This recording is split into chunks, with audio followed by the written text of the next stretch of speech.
Bhim army के founder और आज़ाद समाज पार्टी के राष्ट्रीय अध्यक्ष चंद्रशेखर आज़ाद रावण लखनऊ में समाजवादी पार्टी के मुखिया अखिलेश यादव से मिले। चुनाव है 2022 में। हमारे साथ हैं अमर ज्योति, आज़ाद समाज पार्टी के नेता हैं बिहार के, और चुनाव भी लड़े हैं विधानसभा का। गठबंधन होगा उत्तर प्रदेश में? बिल्कुल गठबंधन होगा। हमारी पार्टी ने तय किया है और राष्ट्रीय कमेटी कोर कमेटी ने तय किया है और हमारे नेता ने तय किया है कि गठबंधन के तहत ही हम लोग उत्तर प्रदेश विधानसभा चुनाव अखिलेश यादव की पार्टी सपा से गठबंधन होना है। ये अभी मतलब मिले हैं अखिलेश यादव से, गठबंधन किससे होगा? देखिए, मिलने की बातें राजनीति में बहुत लोगों से मिलते हैं। अखिलेश यादव भी फ्लाइट में प्रियंका गांधी से मिल लिए, तो अखबार में चलने लगा कि कांग्रेस और सपा का गठबंधन होगा। अब फ्लाइट में मिलना अलग बात है, और अखिलेश यादव के घर में जाके मिलते हैं चंद्रशेखर आज़ाद रावण। बिल्कुल, तो ये प्रथम चरण की मुलाकात है और अभी तय नहीं हुआ है कि कितनी सीटों पे आज़ाद समाज पार्टी चुनाव लड़ेगी। अगला सवाल था कि कितनी सीटों पे जी, तो अभी गठबंधन करीब करीब मान लीजिए कि तय ही है। हाँ। बस सीटों फाइनल। नहीं, आप झूठ बोल रहे हैं। काहे कि चंद्रशेखर आज़ाद रावण का हम बयान सुने हैं, उन्होंने कहा कि सीटों को लेकर कोई बड़ी बात नहीं होगी, कॉमन मिनिमम प्रोग्राम को लेकर जो बात है वो होगी। बिल्कुल बात होगी, लेकिन हमारे नेता ने ये भी कहा है कि हमारे जो मुद्दे हैं, हाँ। उन मुद्दों पे जब तक सहमति नहीं बनेगी तो गठबंधन बना के कोई फायदा नहीं है। मतलब सीट कितना भी मिल जाए हम गठबंधन करेंगे। सीट कितना भी मिल जाए ये तो राष्ट्रीय कोर कमेटी तय करेगी। अभी मैं कैसे अच्छा, बिहार में भी आपका गठबंधन आरजेडी महागठबंधन के साथ हो रहा था, 5 सीटों की बात भी चल रही थी, क्यों नहीं हुआ था? ये देखिए, ये गठबंधन की बिहार की जहाँ तक बात है तो मैं बता देना चाहता हूँ कि अगर राजद से गठबंधन नहीं हुआ भीम आर्मी और आज़ाद समाज पार्टी का, तो राजद के ही कुछ ऐसे नेता हैं राजद पार्टी में ही रह के जो पार्टी को बर्बाद कर रहे हैं, जो नहीं चाहते थे कि बिहार में दलितों, पिछड़ों और मुसलमानों का एक गठबंधन बने। और कौन आपको पता होगा कि नहीं पता। आप देखिए ना भाई, राष्ट्रीय जनता दल में उनके तेजस्वी जी के बड़े भाई हैं तेज प्रताप यादव जी, वो भी अक्सर नाम लेते रहते हैं उन नेताओं के। तो जगदानंद का नाम लेते हैं। बिल्कुल, वैसे लोग हैं, जगदानंद हैं, मनोज झा हैं, और भी पार्टी में भरे पड़े लोग हैं। हाँ। तो वैसे लोग नहीं चाहते हैं कि बिहार में तेजस्वी यादव मुख्यमंत्री बने। हाँ। तेजस्वी यादव ने बहुत मेहनत किया 2020 के चुनाव में, और जहां जाते थे जो ग्राउंड लालू जी नहीं भर पाए कभी, वो ग्राउंड भी तेजस्वी भरने का काम किए, लेकिन सरकार नहीं बनी। देखिए, आपका आरा घर है, आरा तरफ, उधर पूरा आरजेडी मय हो गया जी। नवादा मगध पूरा आरजेडी मय। मिथिला, जहाँ से ही मनोज झा आते हैं, मैथिली ब्राह्मण है, वहाँ आरजेडी की हालत खराब, महागठबंधन की हालत खराब। दरभंगा साइड जो पूरा मगध, पूरा शाहाबाद, इन्होंने तो सरकार बनाने के लिए मेजोरिटी दे दिया था राजद को, लेकिन जहां से ये सभी नेता आते हैं जो राजद में बने हुए हैं, जो नहीं चाहते थे कि आज़ाद समाज पार्टी और भीम आर्मी के साथ गठबंधन हो, उन सीटों पे जाके देख लीजिए, और वैसे क्षेत्रों में जाके देख लीजिए जहाँ पे स्वर्ण बहुल क्षेत्र हैं, वहाँ पे राष्ट्रीय जनता दल कितना परफॉर्म कर पाया है। अच्छा, आपका ये कहना है कि राजद A to Z की पार्टी है, लेकिन A to Z राजद के साथ नहीं है, राजद के साथ सिर्फ बहुजन है, दलित, मुस्लिम, ओबीसी जो भी। अच्छा, एक चीज़ आप बताइए, भीम आर्मी पहले जलवा था बिहार में, था कि नहीं था? अभी काहे नहीं है जलवा? आप बताइए, आप नेता हैं भीम आर्मी के।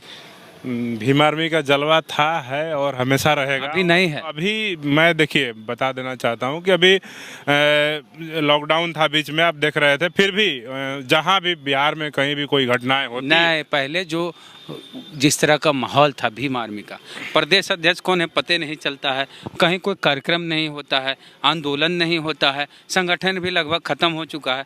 कल किसको निकाल दिया जाएगा संगठन से पता नहीं रहता, अचानक किसी को भी निकाल दिया जाता है। नवादा में एक अच्छा काम कर रहे थे चंदन चौधरी, CA NRC के दौरान उन पर FIR भी हुआ था, भीम आर्मी के जिला अध्यक्ष रहते के नाते, और वो आंदोलन में शामिल थे, उनको भी बिना बताए हटा दिया गया।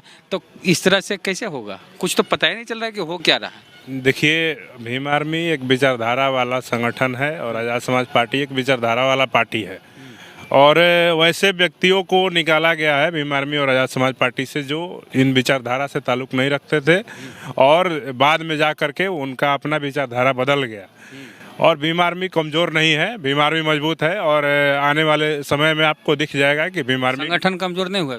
संगठन कमज़ोर हुआ है नहीं हुआ है इस पर मैं, क्योंकि अभी संगठन में अभी किसी पद पे नहीं हूँ, मैं आज़ाद समाज पार्टी का प्रदेश प्रभारी रहा बिहार विधानसभा चुनाव तक, उसके बाद से अभी मेरे पास कोई जिम्मेदारी नहीं है। तो मैं सक्रिय रूप से जहाँ भी बिहार में कोई घटनाएं होती है हम लोग संज्ञान में लेते हैं, वहाँ पहुँचते हैं, उनको न्याय दिलाने का अच्छा, आप प्रयास करते हैं। यूपी चुनाव पे आते हैं, जाइएगा चुनाव प्रचार करने बिहार बिल्कुल से? जाएंगे। अगर राष्ट्रीय अध्यक्ष जी का, राष्ट्रीय कोर कमेटी का आदेश होगा तो हम क्या, हमारे साथ जितने भी टीम के लोग हैं पूरे बिहार से, जो भी जिम्मेदार पदाधिकारी हैं, उनको अगर बुलाया जाएगा उत्तर प्रदेश चुनाव में तो बिल्कुल हम लोग जाएंगे। जैसे यूपी में भी आजाद समाज पार्टी में से लोग अलग क्यों हो रहे हैं? यूपी में अभी सूरज अलग कुमार नहीं- बौद्ध जो प्रदेश के प्रवक्ता अलग हो गए हैं, इस्तीफा दे दिए हैं। देखिए, उनका कुछ व्यक्तिगत कारण रहा होगा। उन्होंने, आप देख लीजिएगा उनका पत्र जो उन्होंने लिखा है उसमें कहीं आज़ाद समाज पार्टी या भीम आर्मी या फिर चंद्रशेखर आज़ाद या भीम आर्मी की किसी भी जिम्मेदार पदाधिकारी पे उन्होंने किसी तरह का उसे टीका टिप्पणी लिख के नहीं इस्तीफा की। भी नहीं दिया जाता है। लिखा जाता है कि मैं इसमें काम कर पाने में समर्थ नहीं था, नहीं कर पा रहा था, असमर्थ था। बिल्कुल। आप इन पार्टियों की, अगर आज़ाद समाज पार्टी की, बहुजनों की पार्टियों की बात करेंगे तो ऐसा हो सकता है, लेकिन आप देखिए कि जो कांग्रेस छोड़ता है अगले दिन कांग्रेस को गाली देने लगता है, जो भाजपा छोड़ता है अगले दिन भाजपा को गाली देने लगता है। तो वैसे नेता नहीं है हमारे, जो भीम आर्मी और आज़ाद समाज पार्टी से जो नेता तैयार होते हैं वो बहुजन विचारधारा वाले नेता होते हैं और बहुजन महापुरुषों को मानते हैं। फील नहीं कर रहे थे। वो हो सकता है कि कंफर्ट फील नहीं कर रहे होंगे या फिर उनकी कुछ अलग महत्वाकांक्षाएं होगी जिसकी वजह से वो खुद को अलग कर लिए यानी होंगे। कि हम यही समझे कि अखिलेश यादव और चंद्रशेखर आजाद रावण एक साथ हेलीकॉप्टर पे उड़ के रैली करने जाएंगे। गठबंधन होगा तो बिल्कुल जाएंगे। उत्तर प्रदेश के 403 विधानसभा सीटों पे सभी जगह जाएंगे। और अगर गठबंधन हो गया तो मैं बता देना चाहता हूं कि उत्तर प्रदेश में योगी जी का पत्ता साफ हो जाएगा और वहां पे उत्तर प्रदेश में फिर से बहुजन राज होगा और वहां पे दलितों पे अत्याचार करना और मुसलमानों पे अत्याचार करना और पिछड़ों की हकमारी करना फिर बंद हो जाएगी। अब अभी जो टीईटी वाला जो थे वहाँ पर धरना वरना दे रहे थे 69,000। जी, 69,000 शिक्षक भर्ती में जो अभ्यर्थी हैं जिनका सीटों का घोटाला किया गया है, आरक्षण खारिज खत्म कर बिल्कुल दिया। उनका आरक्षण खत्म कर दिया गया, उनकी सीटें खत्म कर दी गई है, उनके जगह पे दूसरे लोगों को बहाल कर दिया गया है। उनका जो आंदोलन शांतिपूर्वक लखनऊ के इको गार्डन में चल रहा था, उस पे आपने देखा होगा वीडियो अभी 2 दिन पहले वायरल, हाँ, लाठी चार्ज हुआ। कि उत्तर प्रदेश की योगी की जो पुलिस है उसने लाठी चार्ज किया। किस पे उनको किया? दौड़ा-दौड़ा के SC ST मारा। माइनॉरिटी जो बिल्कुल, जो मुस्लिम ओबीसी में आते हैं। सीटें जो हैं वो SC ST और OBC की ही घोटाला की गई है, तो उन्हीं लोगों पे लाठीचार्ज हुआ। तो ये युवा जो 69,000 शिक्षक भर्ती के युवा हैं लखीमपुर खीरी में महीनों से बैठे हुए थे। महीनों से बैठे हुए हैं, 6 महीना से ज़्यादा से वो आंदोलन चल रहा है। लखीमपुर खीरी में जिस तरह से किसानों पे भाजपा का सांसद का बेटा गाड़ी चढ़ा के मार दिया, किसान वहाँ के जवाब देंगे, वहाँ का युवा जवाब देगा, वहाँ का नौजवान जवाब देगा, वहाँ का बेरोजगार जवाब देगा, वहाँ का दलित जवाब देगा, वहाँ का पिछड़ा जवाब देगा, वहाँ का मुसलमान जवाब देगा योगी को वोट के माध्यम। बिल्कुल। ये अमर ज्योति हैं, प्रभारी, पूर्व प्रभारी हैं आज़ाद समाज पार्टी बिहार के। चुनाव लड़े थे आरा से विधानसभा का, और इनका कहना है कि उत्तर प्रदेश में अखिलेश यादव से मिले हैं चंद्रशेखर आजाद रावण, तो गठबंधन होगा, और अगर होगा तो बहुजन राज फिर से उत्तर प्रदेश में कायम होगा।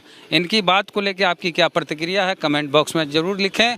और फेसबुक पर देख रहे हैं वीडियो तो पेज को लाइक फॉलो नहीं किया तो कर लीजिए। यूट्यूब पे अगर वीडियो देख रहे हैं, सब्सक्राइबर नहीं है तो घंटी बजा के कीजिए। जय भीम, जय भारत।